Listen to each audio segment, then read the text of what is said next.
Tyler had no idea the old woman bagging his groceries had once advised the Nobel Prize Committee. Hey there, Hidden Strength family. Quick favor before we dive into today's mind-blowing story. Let us know which country you're calling home in the comments below. And if stories like this remind you why we should never judge a book by its cover, smash that subscribe button. Have you ever walked into a store and automatically assumed you knew everything about the people working there? Well, buckle up, because what happened at Fresh Market in Boston is about to completely change how you see the world around you. Sometimes the most brilliant minds are hiding in the most unexpected places. "This is taking forever," shouted 22-year-old Tyler Brooks, impatiently shifting his weight in the checkout line. His friends behind him burst into laughter. "Why is this old lady moving so slow?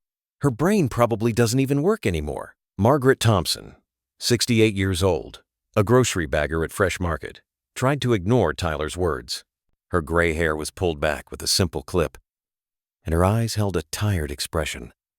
Wearing an old cardigan and plastic gloves, she carefully placed customers' purchases into bags. Tyler and his friends were engineering students at MIT who considered themselves highly intelligent. While shopping for weekend parties, they found it amusing to mock elderly store employees. Everyone who looked at Margaret thought the same thing: an uneducated elderly woman struggling financially in retirement. No one could know who she really was. In Margaret's modest single-story home, in the guest room on the wall, if one looked carefully, very interesting things could be noticed.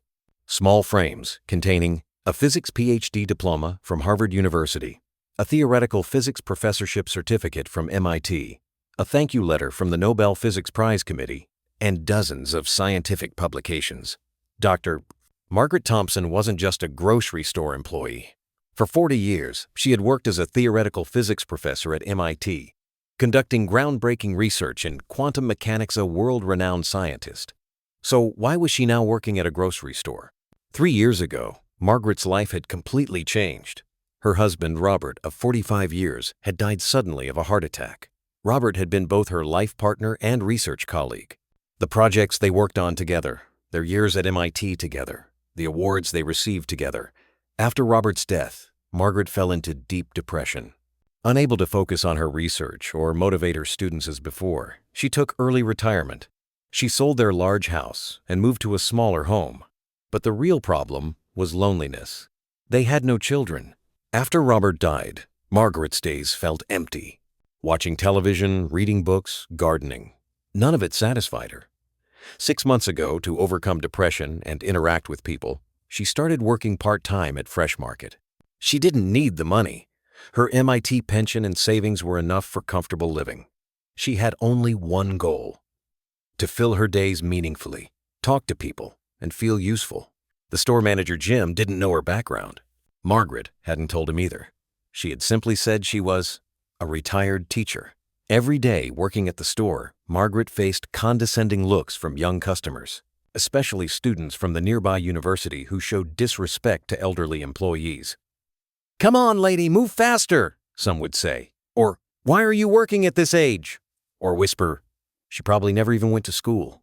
Margaret silently endured it. Sometimes she overheard young people talking, "These old people really don't understand how the modern world works. They don't know anything about technology or science. She probably didn't even finish high school." These words hurt Margaret, but they also made her smile inwardly. If only they knew who was standing in front of them. Tyler Brooks was one of the most arrogant students in MIT's engineering program. He considered himself highly intelligent and particularly looked down on elderly people. His friends, Alex, Brad, and Kevin, shared the same mentality.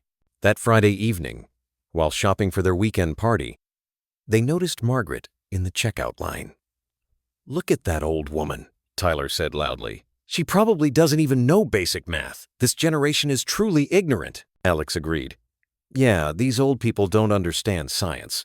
Our generation is much more educated." Margaret continued working quietly at the register, but her ears were ringing. "I bet," said Brad, "if you asked this woman a simple physics question, she couldn't answer it." Tyler grinned. "Should we test her?" Tyler approached the register and turned to Margaret. "Hey, ma'am," he said with a condescending tone. "I have a question. What's Einstein's famous formula?" Margaret looked up at Tyler. Something flickered in her eyes, but she remained silent. MC Quired, she said quietly. Tyler was surprised. He hadn't expected her to know that. Okay, that was an easy one. But what does this formula mean? Margaret hesitated. Were these kids playing games with her? Energy equals mass times the speed of light squared, she said simply. Tyler's friends were shocked. Alex interjected. Okay, she might have learned that from the internet, but I don't think she really understands it. Something began stirring inside Margaret. For 40 years, she had taught these subjects, researched them, worked with the Nobel Committee, and now these kids were testing her. Tyler pushed further. So, ma'am, what do you know about quantum mechanics? Other customers at the register began watching what was happening. Store employees also noticed the situation. Margaret looked directly into Tyler's eyes. Which topic are you curious about? Heisenberg's uncertainty principle? Schrödinger's equation? Or quantum entanglement? Tyler froze. He didn't even know these terms. What? He stammered. Margaret continued, her voice now carrying a different tone.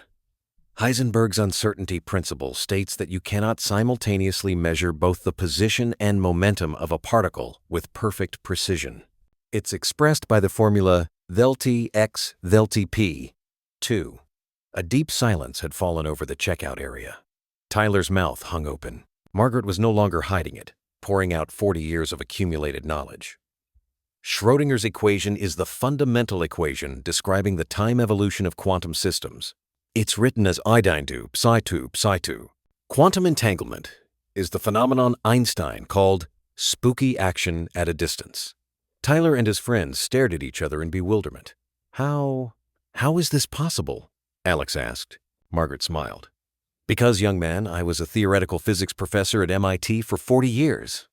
What? Tyler's voice came out very loud, causing the entire store to turn around. I earned my physics PhD from Harvard, wrote over 200 papers in quantum mechanics, and served as an advisor on the Nobel Physics Prize Committee. Everyone at the register stared at Margaret in amazement. Store manager Jim came running over. Ms. Margaret, Jim said, were you really an MIT professor?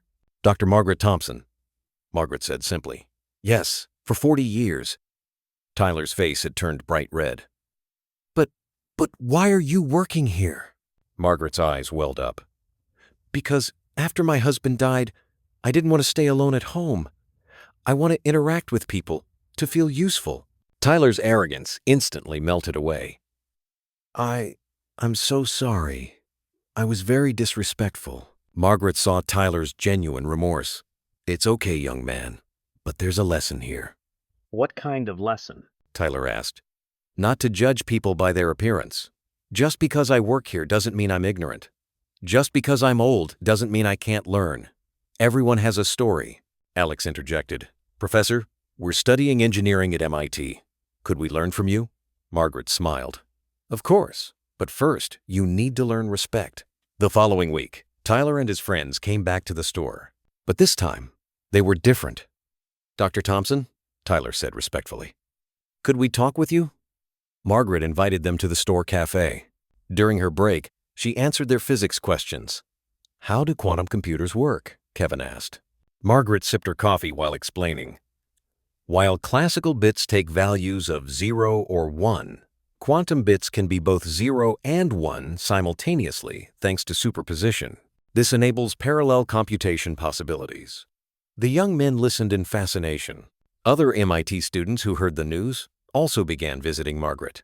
The store unexpectedly transformed into an informal education center. Jim, noticing the situation, made Margaret a special offer. Dr. Thompson, could you give mini-seminars here on weekends? For the students? Margaret's eyes lit up. That's a wonderful idea! The first seminar was on Physics in Daily Life. 15 students attended. Why is the sky blue? Margaret asked.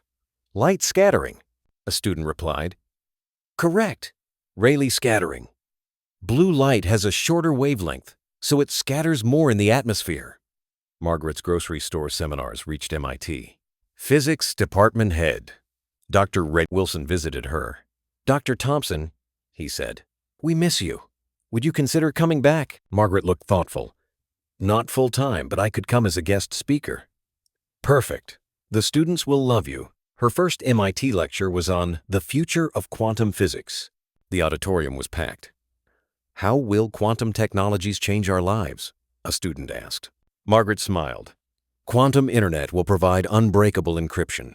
Quantum sensors will measure gravitational waves more precisely. The possibilities are limitless." Tyler had completely changed from what he learned from Margaret. He now respected elderly people and didn't judge anyone by their appearance.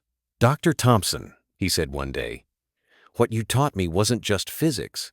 It was a life lesson." "How so?" Margaret asked. "That people are valuable, that everyone has something to teach.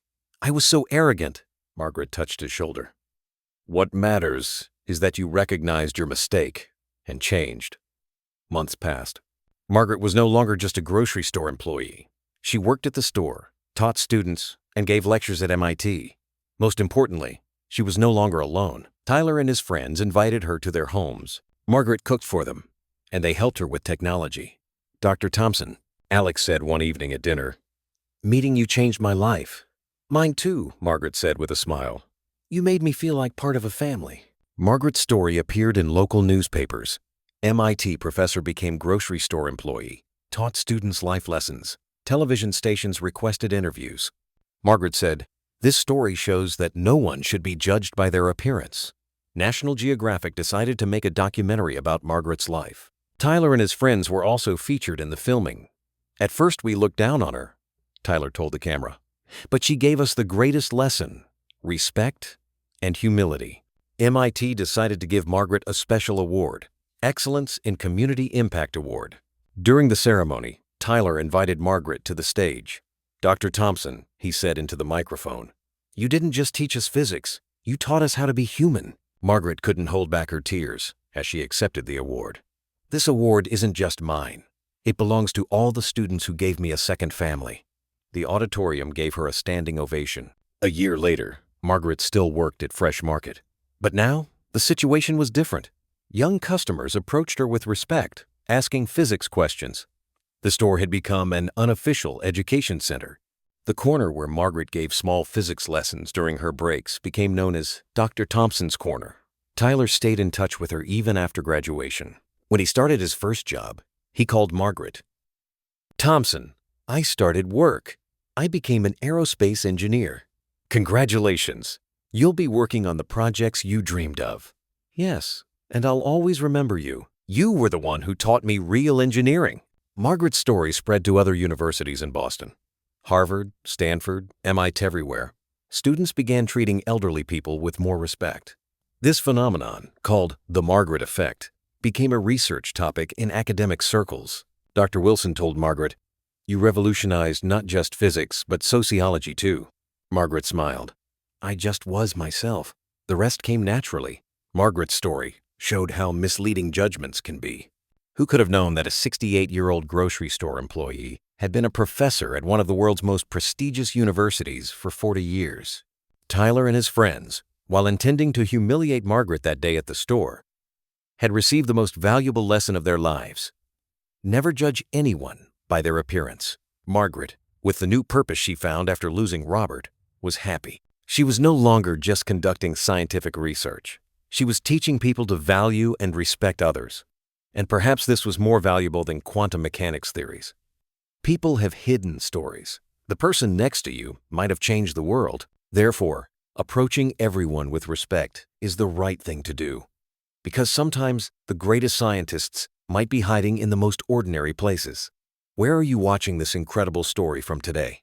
Have you ever encountered someone who completely shattered your first impressions? Margaret's journey reminds us that wisdom and brilliance can be found in the most unexpected places. If you believe stories like this deserve to be shared, hit that subscribe button and let us know in the comments, have you ever misjudged someone only to discover their amazing hidden talents?